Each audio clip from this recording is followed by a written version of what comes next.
खबरों से जुड़े रहने के लिए सब्सक्राइब कीजिए और बेल आइकन दबाइए। नमस्कार, आप देख रहे हैं न्यूज इंडिया। आपके साथ मैं हूं निदा अहमद। एक बार फिर से हम हाजिर हैं स्पोर्ट्स की तमाम खबरों की अपडेट के साथ और खास तौर पर T20 वर्ल्ड कप को महा कवरेज लगातार न्यूज इंडिया कर रहा है और इस हर एक मैच से पल पल की जुड़ी हर खबर सबसे पहले न्यूज इंडिया आप तक पहुंचा रहा है। और आज क्या है खास, इसके लिए मेरे साथ स्टूडियो में 3 लोग मौजूद हैं। मेरे सहयोगी चारुल और अनुज मौजूद है और साथ ही साथ खेलों के बेहतरीन जानकार जिन्होंने अभी तक न जाने कितने मैचेस कवर किए हैं, करुण कुमार भी हमारे साथ मौजूद है। तो करुण, क्या है आज खास आपके पिटारे में? देखिए, न्यूजीलैंड के खिलाफ जो है काफ़ी अहम मुकाबला होने वाला है निदा, और ये करो या मरो का मुकाबला कहा जा रहा है। टीम इंडिया ने इसके लिए ज़बरदस्त तैयारी की है, लेकिन बीच वॉलीबॉल भी इस दौरान खेलती देखी गई है भारतीय टीम। महेंद्र सिंह धोनी भी जो मेंटोर है वो भी साथ में थे। बहुत सारे सवाल इसे लेकर उठ रहे हैं, सोशल मीडिया पर भी काफ़ी कमेंट्स आ रहे हैं। इस पर हम चर्चा करेंगे और साथ ही क्या वो जोड़ी एक बार फिर से मैदान पर दिखाई देगी जो 2017 तक काफ़ी क्रूशियल थी भारतीय जीत में, और विराट कोहली के क्या कॉम्बिनेशंस होंगे इस पर हम चर्चा करेंगे। और साथ ही टॉस का बॉस क्या एक बार फिर से बनेंगे विराट कोहली, क्योंकि किस्मत उनके साथ शायद नहीं है। और शुरुआत करेंगे अनुज जो आपसे ही चर्चा की कि क्या विराट कोहली टॉस का बॉस बन सकते हैं, क्योंकि किस्मत उनके साथ नहीं है। बिल्कुल करुण, और किस्मत उनके साथ नहीं है। अब याद आता है मुझे जब किस्मत की बात होती है तो महेंद्र सिंह धोनी सिर्फ और सिर्फ एक ही नाम सामने आता है। हालांकि उनकी स्ट्रेटजी, उनकी किस्मत दोनों साथ देती है और जब वो प्रदर्शन करते हैं तो उनका फॉर्म भी साथ देता है। लेकिन विराट कोहली की यहाँ पर थोड़ी सी मैं कहूँगा कि किस्मत खराब है। और पिछले मैचेस पर अगर नजर डालें करुण तो टॉस उनके हक में जाता दिखाई नहीं देता है। 15 में से 14 में वो टॉस हार चुके हैं। वर्ल्ड कप में जो टीम पहले टॉस जीत रही है, बॉलिंग कर रही है, मैच निकाल रही है, बॉलिंग कर रही है, मैच निकाल रही है, ड्यू फैक्टर हो सकता है और उसको देखते हुए पहले बॉलिंग लेना बहुत मुफीद साबित हो रहा है। तो यहाँ पर इंडिया के साथ देखिए क्या होता है न्यूजीलैंड से जब मैच होता है। तो दुबई का भी अब देखा जाए, दुबई पे ही मुकाबला है, पहला मुकाबला भी दुबई के ही पिच पर हुआ था और ड्यू फैक्टर देखने को मिल रहा है। टॉस जीत रही है जो टीम, वो पहले बॉलिंग कर रही है और 10 मुकाबले पिछले दुबई में ही यहाँ पर टीमें चेज करते हुए जीती हैं। तो ये ऐसा रिकॉर्ड है कि टॉस का कनेक्शन होना बहुत जरूरी है, किस्मत साथ होना बहुत जरूरी है। तो मतलब कुल मिलाकर अब का जो दारोमदार है, हम कहें अगर, तो वो जो टिक गया है वो टॉस पर टिक गया है। बाकी परफॉर्मेंस पे भी हम बात करेंगे। चारुल, तुम इसे कैसे देख रही हो कि टॉस पर आकर के तमाम जो टीमों की हार जीत है वो अब टिक रही है? क्योंकि जैसे कि बताया कि 15 से 14 मैचेस में जिसने टॉस जीता जीत उसी की हुई। देखो, सबसे अहम मुझे क्या लग रहा है कि टॉस एक ऐसा फैक्टर है जो आपके लक पर डिपेंड करता है, लेकिन मेहनत जो है वो हमारी मतलब अपनी चीज है।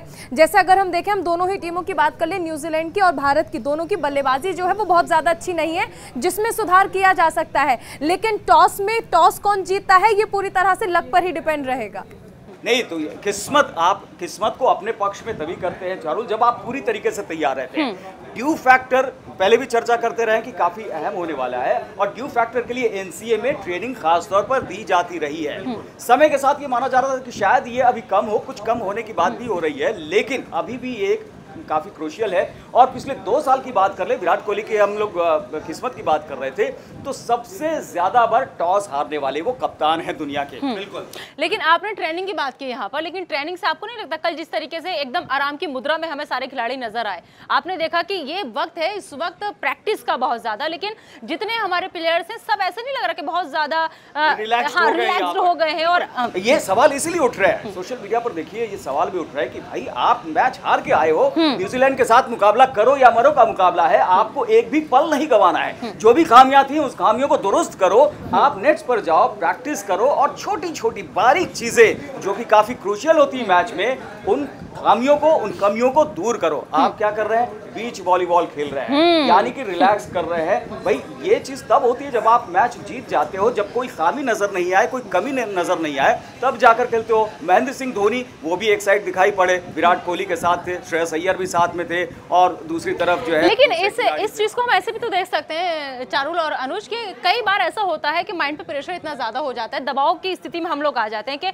हमें, जैसे क्योंकि जब पाकिस्तान से हारे उसके बाद से कहीं ना कहीं मेंटली डिस्टर्ब है हमारे खिलाड़ी। तो खिलाड़ी भी रही हुई है। बिल्कुल बिल्कुल, मैं ये बात बिल्कुल जरूर लाना चाह रही थी कि मैं भी लाइक देखिए 5th क्लास से लेकर 12th क्लास तक मैं स्पोर्ट्स में रही हूँ और नेशनल्स भी खेले हैं, मेडल्स भी आए हैं। लेकिन जब हम जाते हैं, देखिए इंटरनेशनल में जब मैंने वो प्रेशर फील किया है, तो आप सोचिए कि इंटरनेशनल लेवल पे या T20 वर्ल्ड कप के जब हम लेवल की बात करते हैं तो वो प्रेशर कितना हाई होता है। ये बहुत ज़रूरी होता है कि जब एक खिलाड़ी मैदान में उतर रहा है तो भले ही उसकी प्रैक्टिस अपनी हो, लेकिन उसका मेंटली बहुत रिलैक्स रहना बहुत ज़्यादा ज़रूरी है। आप अक्सर हम देखिए, आप खिलाड़ी की बात छोड़ दीजिए, आप एंकरिंग में ही देख लीजिए, आपको कभी एक चीज़ पर आप फंबल कर दीजिए, उसके बाद क्या होता है कि जब अब नहीं इतने सारे हैं, अब तो करना ही है, तो वो मेंटल प्रेशर जब हमारे माइंड पे होगा, तो चाहे आप स्पोर्ट्स ले लीजिए, चाहे आप एजुकेशन ले लीजिए, चाहे आप किसी भी फील्ड की बात कर लीजिए, वो प्रेशर अगर दिमाग पर इतना ज्यादा रहेगा तो वो नॉर्मल होना बहुत ज्यादा जरूरी है। सही है यहाँ पर पूरे दिन लेकिन आप प्रैक्टिस ना करें और बीच वॉलीबॉल दोनों बातें मेरे हिसाब से दोनों बातें हैं। एक तो ये है कि ये बड़ा टूर्नामेंट है, इससे बड़ा टूर्नामेंट 2020 का हो नहीं सकता, तो ऐसे में प्रेशर बहुत होगा और उसको रिलीज करने के लिए एक दिन की छुट्टी मैं मान सकता हूं कि ठीक है। लेकिन अगर दूसरी बात जो आप कह रहे थे उसको आगे बढ़ा रहा हूं, न्यूजीलैंड से मैच है, एक मैच आप पाकिस्तान से हार चुके हैं, पूरे देश में आपकी फजीयत हो चुकी है, हल्के में नहीं ले सकते। और उसके बाद आप पूरे दिन अगर वॉलीबॉल खेलते रहेंगे बीच पर जाकर और कूल दिखने की कोशिश करेंगे और कहेंगे भाई प्रेशर रिलीज कर रहे हैं, तो ये कहीं से नहीं उतरेगा गले के नीचे। आप ठीक है, सुबह आप कर लीजिए, अपना एंजॉय कर लीजिए, शाम को प्रैक्टिस कर लीजिए, शाम को एंजॉय कर लीजिए, सुबह प्रैक्टिस कर लीजिए, एटलीस्ट एक दिन तो प्रैक्टिस करें आप। सही बात है। अनुज की बात में मैं ऐड करना चाहूंगी, आपको क्या लग रहा है कि ऐसे वक्त में जब पाकिस्तान से हम हार चुके हैं, कल हमारा मैच है, प्रेशर ज्यादा है और आप इसको हल्के में कैसे ले सकते हैं? आपको नहीं लगता कि इस वक्त प्रैक्टिस की ज्यादा जरूरत है? बिल्कुल, इसमें इसको इस तरीके से पूरे प्रोग्राम को डिजाइन करना चाहिए था कि आप रिलैक्स होने के लिए समय निकाल लीजिए, लेकिन कम से कम कुछ खिलाड़ियों को जिनके ऊपर काम करना है, जिनके फिटनेस को लेकर सवाल उठ रहे हैं, जिनके फॉर्म को लेकर सवाल उठ रहे हैं, उनके फिटनेस और फॉर्म पर काम करो।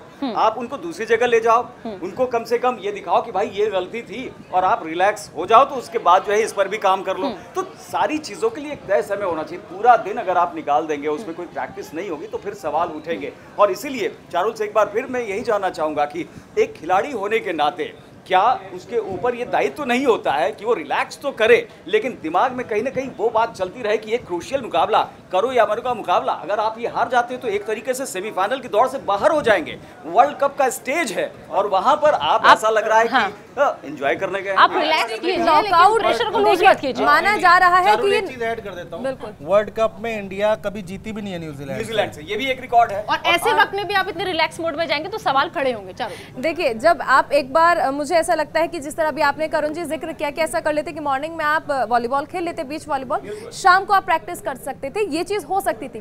क्योंकि सबसे पहले इंपॉर्टेंट क्या है कि वो प्रेशर माइंड से निकालना। वंस यू आर रिलैक्स, उसके बाद आप बेहतर सोच सकते हैं और बेहतर कर भी सकते हैं। और अगर हम बात कर लें तो इंडिया और न्यूजीलैंड दोनों के लिए करो और मरो का मुकाबला है, क्योंकि अगर इंडिया 10 विकेट से हारी थी तो न्यूजीलैंड भी पाकिस्तान से 5 विकेट से हार चुकी है। अब वो दोनों टीमें एक साथ हैं और प्रेशर एक तरह से इस तरह भी हम देख रहे हैं कि अभी अनुज ने भी जिक्र किया कि पहले के अगर T20 वर्ल्ड कप मुकाबलों की बात कर लें तो दोनों बार हम न्यूजीलैंड से हारे हैं। इस तरह से माइंड प्रेशर तो बहुत ज्यादा है, लेकिन जब प्रेशर बहुत ज्यादा होता है तो कुकर में भी सीटी आ जाती है। नहीं, लेकिन जब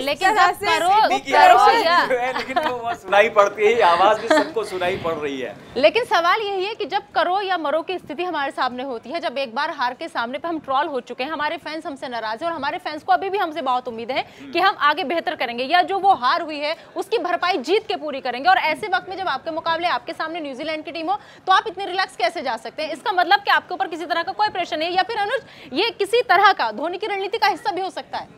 नहीं, इसमें धोनी की रणनीति का हिस्सा क्या है, ये होता है जब भी आप बड़ा टूर्नामेंट खेलने जाते हैं या फिर आप कहीं भी देखिए कोई भी सीरीज होती है तो खिलाड़ी एंजॉय करते हैं प्रेशर रिलीज करने के लिए। लेकिन हाँ, ये बात है कि प्रैक्टिस छोड़ के इसको बहुत ज़्यादा तूल नहीं देना चाहिए मेरे ख्याल से। हमें प्लेइंग 11 पर एक बार बात कर लेनी चाहिए। बिल्कुल, उस पर जाएंगे हम, लेकिन उससे पहले एक, जैसे कहा जाता है कि कई बार जो चीज़ आप करते हैं वो दिखाना भी ज़रूरी है, क्योंकि हो सकता है कुछ लोग जो सामने से आपको देख रहे हैं, वॉच कर रहे हैं, नज़र बनाए हुए हैं, आप पीछे जाकर वो काम तो कर लेते हैं लेकिन वो दिखता नहीं कि आप वो काम, मतलब आप ये कह रहे हैं कहीं ना कहीं भ्रम की स्थिति है कि प्रैक्टिस तो हम कर रहे हैं लेकिन वो नहीं दिखा रहे, हम रिलैक्स मोड में हैं। प्रैक्टिस भी काफी करते हैं, लेकिन अगर आप वो दिखाएंगे पूरे दिन, अगर वो नहीं दिखेगा, और सबसे बड़ी अगर प्रैक्टिस की बात कर रहे हैं तो महेंद्र सिंह धोनी हार्दिक पांड्या को प्रैक्टिस करा रहे हैं, अलग से नेट पे प्रैक्टिस करा रहे हैं। बीसीसीआई ने वीडियो रिलीज किया तो ये सारी लेकिन यहाँ समय नहीं है ना, सवाल ये है कि हमारे पास समय नहीं है। तो मतलब यहाँ टीम इंडिया उस बच्चे की तरह बिहेव कर रही है जो सबको ऐसे दिखाते नहीं मैंने तो पढ़ाई करी नहीं है लेकिन लास्ट में टॉप करना चाहता है वो, तो वो बैक टू बैक प्रैक्टिस भी करता है लेकिन दिखाता ही है कि हम पढ़ भी दिखाना नहीं। बहुत जरूरी है कि भाई हम पूरी तरीके से तैयार हैं, तैयारी कर रहे हैं और आखिरी लम्हे तक तैयारी करते रहेंगे। चलिए आगे बढ़ते हैं और प्लेइंग 11 पे हम आ जाते हैं। क्या लग रहा है आपको कि पाकिस्तान से जिस तरीके से जो चयन किया गया खिलाड़ियों का, क्या उन्हीं के साथ एक बार फिर से मैदान में उतरने की तैयारी या फिर कुछ बदलाव करने जरूरी है? अभी देखिए यहाँ पर सुनील गावस्कर का ये कहना था, हम लोगों ने चर्चा की थी, उनका कहना था कि अगर एकदम से आप बदलाव करने लगेंगे तो विपक्षी टीम को आप ये संदेश दे रहे होंगे कि आप हड़बड़ा गए, आप दबाव में प्रेशर में आ चुके हैं और इसी बौखलाहट में आप जो है खिलाड़ियों को चेंज कर रहे हैं, आप उन्हीं को मौका दीजिए। लेकिन हार्दिक पांड्या को लेकर भी लोगों का कहना है कि अगर वो पूरी तरह से फिट नहीं है तो फिर उन्हें बाहर कर देना चाहिए। लेकिन महेंद्र सिंह धोनी जिस तरीके से ट्रेन करते आए अनुज, तो ऐसा लग रहा है कि एक बार फिर से जरूर आजमाएंगे। सवाल केवल हार्दिक पांड्या के ऊपर ही नहीं उठ रहे हैं। चक्रवर्ती की अगर हम बात करें तो जितनी पिटाई उनकी हुई है पाकिस्तान के खिलाफ, तो उनके साथ क्या मैदान में उतरना ठीक है? क्या सुनील गावस्कर ठीक कह रहे हैं, एक मैसेज गलत जाएगा और हड़बड़ी में टीम नहीं चेंज करनी चाहिए, लेकिन आप जब एक मैच में इतना बुरा पिटेंगे और अगले जब उनकी बैटिंग आएगी तो एक विकेट भी नहीं हम गिरा पाएंगे, तो कैसे काम चलेगा? अनुज सवाल यहाँ पर यह भी है ना कि आपको दूसरी टीम क्या सोचेगी या उसे लगेगा कि हम हड़बड़ा गए, इसकी फिक्र है। लेकिन हमारी वो टीम जो बेहतर प्रदर्शन कर सकती है, हमारे वो फैंस जिनसे हमें जीत की उम्मीद है कि हम जीतेंगे, उनकी उम्मीदों को निराश नहीं करेंगे। नहीं लगता कि उनकी फिक्र ज्यादा होनी चाहिए? बिल्कुल, वरुण चक्रवर्ती की आप बात कर रहे थे कि उनकी जगह बनती है नहीं, क्योंकि बात हो रही कि आर अश्विन ये खिलाड़ी आपके साथ है, जैसा हमने शुरू में भी कहा था कि ये एक जोड़ी के तौर पर और रविंद्र जडेजा के साथ 2017 तक जिस तरीके का कमाल करते रहे हैं वो बेमिसाल रहा है। लेकिन 2017 में विराट कोहली का भरोसा इसलिए उनके ऊपर से उठ गया था क्योंकि चैंपियंस ट्रॉफी के फाइनल में पाकिस्तान से जबरदस्त हार हुई थी और अश्विन 70 रन 10 ओवर में उन्होंने दिए थे और रविंद्र जडेजा ने 67 रन खर्च किए थे। उसके बाद से इनका विश्वास उठ गया था। जडेजा तो वापसी करने में कामयाब रहे, अश्विन जो है शायद भरोसा नहीं। अभी जब विराट कोहली से रोहित शर्मा को लेकर प्रश्न किया गया था कि क्या उन्हें लेना एक सही निर्णय था या नहीं, तो मुझे याद है उन्होंने बहुत अच्छी तरह से डिफेंड किया था कि अगर आप चाहते हैं कि मैं ऐसा कोई विवादित बयान दे दूं तो मैं वो बात कर देता हूं। वो उन्होंने एक्चुअली वो पाकिस्तान मीडिया के रिपोर्टर ने उनसे पूछा था और उन्होंने डिफेंड नहीं किया था, उन्होंने मजाक उड़ाया था उस पत्रकार का कि आपको समझ नहीं है क्या कि आप क्या बोल रहे हो। T20 वर्ल्ड कप में रोहित शर्मा को आउट कर दें, बाहर कर दें, इमेजिन कीजिए कि आप बोल क्या रहे हैं। और ये नेक्स्ट कैप्टन होने जा रहे हैं और उस पे आप चाहते हैं कि आपको जवाब मिले, वैसा जवाब मिले। उन्होंने कहा जैसा आप चाहते हैं कि अगर ऐसा मैं कुछ बोल दूं तो वैसा ही विवाद हो जाए। विस्फोटक बल्लेबाजी वो करते हैं, मुझे उनके जैसा कोई खिलाड़ी नहीं दिखाई पड़ता जब पूरे रंग में होते हैं। रोहित शर्मा अपने बूते मैच को अपने पक्ष में कर सकते हैं। लेकिन अश्विन की बात हो रही थी यहाँ पर अनुज, ये भी जिक्र करना चाहूंगा कि उनके पास 6 की 6 डिलीवरीज, उसमें वेरिएशन हो सकती है, किसी भी पिच पर वो गेंदबाजी कर सकते हैं और ड्यू फैक्टर भी उनके आड़े नहीं आता। बिल्कुल उनसे उम्मीदें इसलिए हमेशा से बनी रहती है। अश्विन जब कैरम बॉल करते हैं आप देखिए क्या सटीक लाइन और लेंथ के साथ जाती है। मुझे लगता है कि अगर वो ठीक है, ये कहना ठीक नहीं होगा कि पहले मैच में चक्रवर्ती की जगह अगर अश्विन होते तो शायद थोड़ी तस्वीर कुछ और होती, ये कहा जा सकता है। नतीजा अगर ऐसा है तो बिल्कुल हम मान सकते हैं कि इनसे तो बेहतर ही ये चीजें होती। अच्छा, आपसे मैं पूछूंगा कितने चेंजेस टीम इंडिया में इस बार? देखिए, 2 चेंजेस की बातें हो रही है। हाँ। एक तो कहा जा रहा है कि जिस तरीके से हार्दिक पांड्या के ऊपर हो रही थी कि अगर वो पूरी तरह फिट नहीं है, अभी भी लोग लगातार कह रहे हैं, क्योंकि अगर परफॉर्म नहीं करते हैं प्लेइंग 11 में आकर तो बहुत बड़ा सवाल धोनी के ऊपर भी उठ जाएगा, खुद हार्दिक पांड्या के ऊपर एक खिलाड़ी, क्योंकि एक खिलाड़ी ही जानता है कि वो कितना फिट है। क्योंकि वीरेंद्र सहवाग भी जब पूरी तरह फिट नहीं थे, वो शामिल हो गए थे, उसके बाद वो परफॉर्म करने के बाद बाहर आ गए थे, बहुत सवाल उठे थे उस वक्त में। हर एक खिलाड़ी को पता होता है कि वो कितना फिट है, उसको ईमानदारी से ये बात टीम मैनेजमेंट के सामने रखनी चाहिए कि मैं 100% नहीं दे सकता हूं, क्योंकि आपके विकल्प वहां पर लेकिन बात यह है ना कि विकल्प, जब आप कहा कि आपने कह रहे कि आप मैनेजमेंट से बात करनी चाहिए, लेकिन मैनेजमेंट का हिस्सा जब धोनी जैसा चेहरा होता है और वो खुद उन्हें प्रैक्टिस कराते नजर आ रहे हैं, तो ऐसे में उनकी अनफिट को लेकर या उनकी फिटनेस को लेकर अगर मुझे तो इस बात का थोड़ा सा पर्सनली अगर मैं बताऊं, आप लोग अपनी राय बताइएगा, थोड़ा विश्वास है महेंद्र सिंह धोनी पे, मुझे बहुत विश्वास है। अगर वो उन्होंने हार्दिक पांड्या को उन्होंने पकड़ रखा है, नहीं छोड़ रहे हैं और खुद प्रैक्टिस करा रहे हैं, तो तस्वीर बदली दिखाई देगी। बिल्कुल, यहाँ पर मैं भी यही कहने वाला था कि अगर महेंद्र सिंह धोनी उन्हें प्रैक्टिस करा रहे हैं तो हार्दिक पांड्या से उन्होंने लंबी बातचीत की होगी कि हार्दिक बताओ कि तुम फिट हो कि नहीं हो। सवाल उठ रहे हैं, सवाल तुम पे उठ रहे हैं, उससे ज्यादा मेरे ऊपर उठ रहे हैं, क्योंकि उनके कहने पर ही टीम में शामिल कराया गया था और इसीलिए बल्लेबाजी लेकिन कोई खिलाड़ी अगर कंधा पकड़े मैदान में नजर आ रहा है तो उसकी फिटनेस का अंदाजा अपना हो जाता है। सोच सकता है बेटर हो गए हों। मुझे भी यही लग रहा है। देखिए दो चीजें होती है, एक होता है कि हम फिजिकली फिट हैं या नहीं।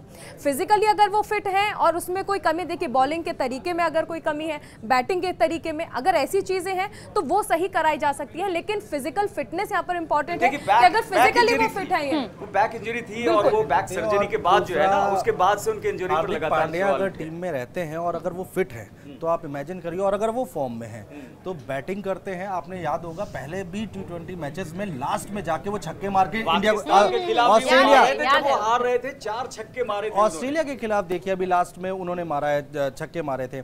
और तो वो उनके साथ प्लस पॉइंट ये है कि एक तो बैटिंग करते हैं, लंबे छक्के मारते हैं, हेलीकॉप्टर शॉट भी मारते हैं और उसके साथ ही साथ वो बॉल बहुत अच्छी कराते हैं। अगर वो फिट हैं और फॉर्म में हैं तो टीम इंडिया का जो मिडिल ऑर्डर है वो अपने आप ऑटोमेटिक मजबूत हो जाता है। उम्मीद की जानी चाहिए कि हेलीकॉप्टर शॉट की बात की निदा कि एक बार फिर से जो बैटिंग प्रैक्टिस कराई होगी तो धोनी कह रहे होंगे मैं नहीं हूं लेकिन तू ये हेलीकॉप्टर शॉट जरूर लगाते हुए दिखाई पड़ना। बेशक मैं ना हूं लेकिन मेरी कमी तुम्हें पूरी करनी है। बिल्कुल। और साथ ही निदा ये पूछ रही थी तो भुवनेश्वर कुमार के ऊपर भी उंगली उठी थी निदा कि भुवनेश्वर कुमार की जगह बनती है क्योंकि शार्दुल ठाकुर बहुत बेहतर आईपीएल में क्या शानदार प्रदर्शन किया, मेहनत और उनके जिस तरीके से लगातार प्रैक्टिस में वो बने हुए हैं वो बहुत कुछ कह रही है। तो क्यों नहीं ऐसे लोगों को मौका दिया जाए।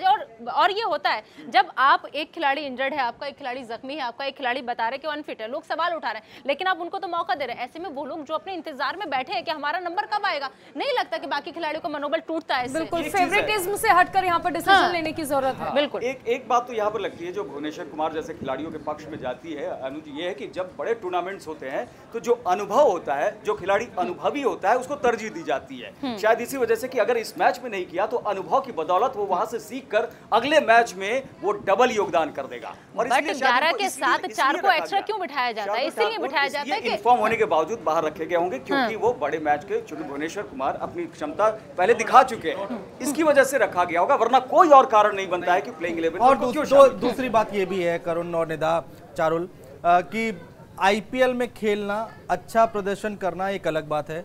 वर्ल्ड कप का प्रेशर अपने आप में इतना बड़ा है कि जो नए लोग हैं, ठीक है ईशान किशन ने अच्छा किया था प्रैक्टिस मैच में, लेकिन पाकिस्तान के खिलाफ जब मैच होता है तो प्रेशर अपने आप ही बढ़ जाता है तो उसको भी झेलना बहुत बड़ी बात है। और एक चीज यहाँ पर और भी है कि न्यूजीलैंड के साथ तो मुकाबला है ही है, इसके बाद अगला मुकाबला अफगानिस्तान के साथ है और आप अफगानिस्तान के ऊपर हावी होने तभी कामयाब होंगे होने में जब आप न्यूजीलैंड के खिलाफ मुकाबला जीत लेंगे, क्योंकि आप कम करके नहीं आ सकते। अफगानिस्तान को तो बिल्कुल कम नहीं किया जा सकता क्योंकि पाकिस्तान के साथ जो मैच हुआ है, लास्ट मैच पाकिस्तान के साथ हुआ है, अफगानिस्तान ने मैच हाथ से जाने नहीं दिया, लास्ट तक पकड़ के रखा। अफगानिस्तान को जो लोग कहते थे कि हल्की टीम है, वो तो आसिफ अली ले गए, वरना तो वो बहुत मुश्किल में थे पाकिस्तान। बाबर आजम का विकेट टीम इंडिया नहीं गिरा पाई, राशिद खान ने बोल्ड मारा है। आप देखिए शोएब मलिक जो बाद में मैच जिता के ले जाते हैं, उनको आउट किया है। आप देखिए कहां तक ले गए मैच, और वो तो ठीक है बाद में जीत हार अपनी जगह है। अगर सिक्सर नहीं लगाए रहे होते तो मुझे तो लगता है मुश्किल में थी पाकिस्तान की टीम। आखिर में एक कमेंट ले लेते हैं एक्सपर्ट साहब का कि कल जो मैच होने जा रहा है उसमें कौन सा फैक्टर सबसे ज्यादा काम करेगा, टीम में बदलाव या फिर टॉस फैक्टर? नहीं, टॉस फैक्टर तो हमेशा से है, जो हम कह रहे हैं किस्मत कनेक्शन तो है, लेकिन आप जिस तरीके की तैयारी आपने की हुई है उन तैयारियों की तरफ ध्यान दीजिए। जो बेसिक्स सिखाए गए हैं उन बेसिक्स से नहीं भटकिए और साथ ही प्लेइंग 11 में उन खिलाड़ियों को शामिल करें जो फॉर्म में है और जो पूरी तरह से फिट है। अब ये संदेश और संकेत साफ जाता है। बिल्कुल। और देखना होगा कि न्यूजीलैंड के साथ जब टीम इंडिया ग्राउंड पर उतरेगी तो क्या कुछ कमाल करके दिखाती है, मैच जीतती है, टॉस जीतती है, क्या कुछ होगा, कितने चेंजेस देखने को मिलेंगे, धोनी की रणनीति काम आएगी नहीं आएगी, ये देखने वाली बात होगी। और ये चेंजेस कितने काम आएंगे, ये सब जानने के लिए आप बने रहिए न्यूज़ इंडिया के साथ।